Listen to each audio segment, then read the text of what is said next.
O acondicionamento do campo de fútbol de Lampáns, no Grove, financiarase con fondos da Deputación de Pontevedra. Este venres aprobarase en Xunta de Goberno Provincial unha inxección económica de máis de 140.000 euros para este proxecto, a través do segundo Plan Extraordinario de Infraestructuras Deportivas. Como ben sabedes, da Deputación de Pontevedra estamos facendo unha gran inversión en moitas áreas, pero sobre todo no tema deportivo.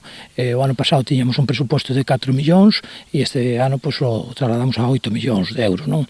De feito, prácticamente o dobre do ano pasado, pois lle corresponde este ano ao Grove, pasando de uns 70 e tantos mil euros a 143.000 euros, como digo. Con esta actuación renovarase o céspede artificial destas instalacións. A obra non é moi complexa porque hai que levantar esta alfombra, porque o que está debaixo está en perfectas condicións, pode manter e soportar un césped, de aí que tamén que se reduce un pouco o investimento, senón estaríamos falando de 300.000 euros tranquilamente, e o plazo de execución en que ahora, bueno, o proceso de licitación, como ben sabedes, sempre ten os seus inconvenientes e ten os seus retrasos, pero, bueno, confiamos en que este verán sexamos quen de poñerlle todo o céspede a Lampáns e de cara ao inicio da tempada que ven, pois podamos estrear todos un césped novo.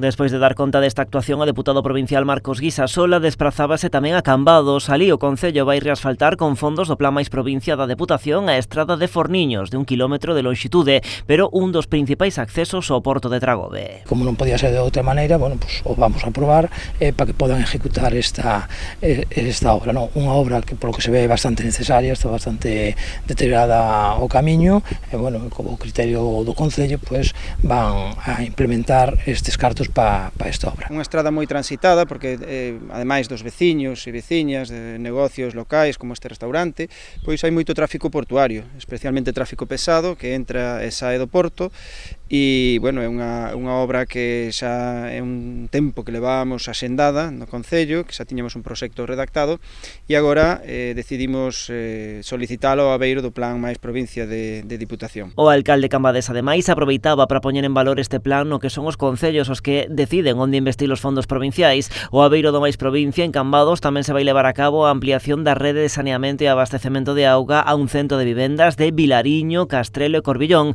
cunha achega que rolda os 300.000 euros.